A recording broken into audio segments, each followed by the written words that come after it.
entre fidélité aux faits réels et respect au code du genre pour un film d'horreur dans le registre de l'exorcisme, The Ritual se distingue essentiellement par un casting haut de gamme, avec naturellement en figure de proue Al Pacino.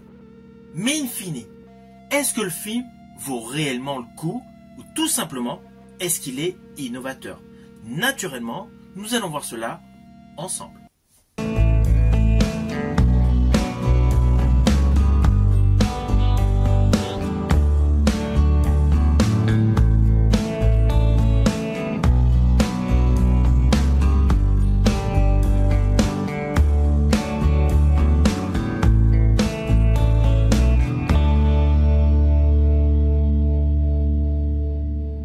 Hello, c'est HR, votre chroniqueur. Aujourd'hui, nous allons parler exorcisme. Plus précisément, le nouveau film du genre qui a pour titre The Ritual, l'exorcisme d'Emma Schmidt. Une histoire qui s'inspire de faits réels. Et d'ailleurs, c'est précisé en ouverture de film, c'est l'histoire d'exorcisme la plus détaillée, où il y a eu pléthore de documents. Implicitement, contrairement à tous les autres films d'exorcisme, il n'y a pas véritablement d'origin story. Dès le début, on entre directement dans le thème principal de ce film. Alors oui, il y a une petite scène d'ouverture où nous découvrons un moment du passé du jeune prêtre.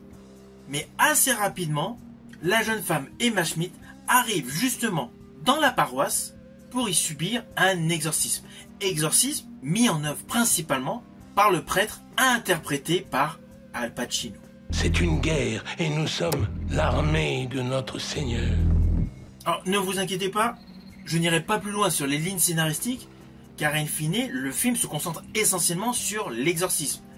Donc nous avons un duo de prêtres avec des bonnes sœurs qui participent au sauvetage spirituel d'une jeune femme. Tout le film est essentiellement concentré là-dessus. J'aurais besoin de 3 autres personnes dans la pièce, à mes côtés. Ne vous attendez pas à voir des rebondissements autour de cet état de choses. Le film est essentiellement concentré là-dessus. Il y a un seul petit changement au cours du film. L'exorcisme, dans un premier temps, se déroule dans une chambre classique et après se déroule dans un sous-sol. En dehors de cela, le film est essentiellement concentré sur l'exorcisme. Alors ça, c'est totalement innovant pour ce type de film. La chose que j'ai particulièrement aimé, c'est qu'en fait, il n'y a pas de caméra fixe. Si vous faites bien attention durant toute la durée du film, la caméra est tout le temps en mouvement. Ce qui donne réellement l'impression d'être sur place. Cela permet une totale immersion. Alors oui, il y a les effets habituels. La couleur de peau qui se modifie, les voix démoniaques, les craquements d'os, tous les stéréotypes habituels, vous allez les retrouver. Il faut arrêter. Restez où vous êtes. Quel que soit ce que vous avez essayé de faire, c'est un échec. Nous devons continuer. Mais à la différence, c'est qu'autour de cet exorcisme, il y a une réelle dualité entre les deux hommes de foi et également au cœur même du plus jeune des deux qui commence tout simplement à douter de sa foi. Cela est radicalement innovant. Ainsi, pour ce film, j'estime qu'il y a 2 critères innovants. Le côté immersif et le côté remise en question de la foi. Alors on va pas se mentir, le casting est topissime, tous les interprètes sont excellents. Al Pacino, plus besoin de le présenter, c'est un acteur aux talents multiples, que ce soit au cinéma ou au théâtre, et justement à ses côtés, nous retrouvons Dan Stevens. Dan Stevens, qui l'air de rien, a déjà une belle carrière au théâtre et au cinéma.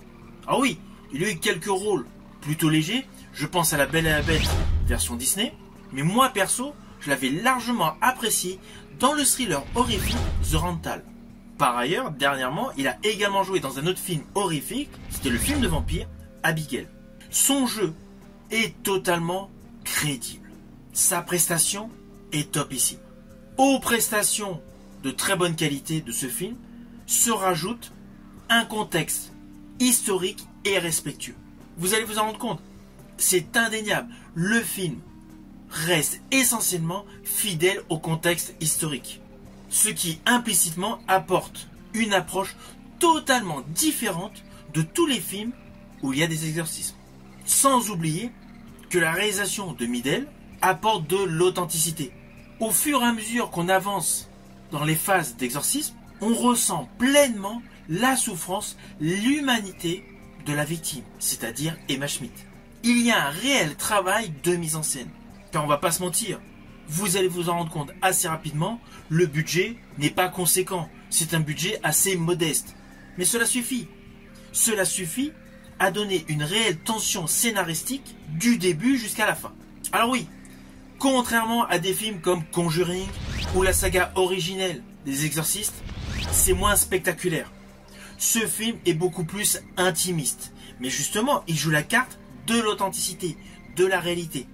Ce qui forcément plaira davantage à tous les passionnés de cinéma horrifique avec un contexte religieux. Là, ce film ne joue absolument pas la carte de l'esbrouf. Je pense jadis au film Le Rite avec Anthony Hopkins. Là, on est essentiellement concentré sur l'histoire qui est authentique. Car in fine, ce film se concentre essentiellement sur l'exorcisme à l'ancienne, avec le respect du rite, avec de surcroît une distribution prestigieuse. C'est le seul moyen, croyez-moi.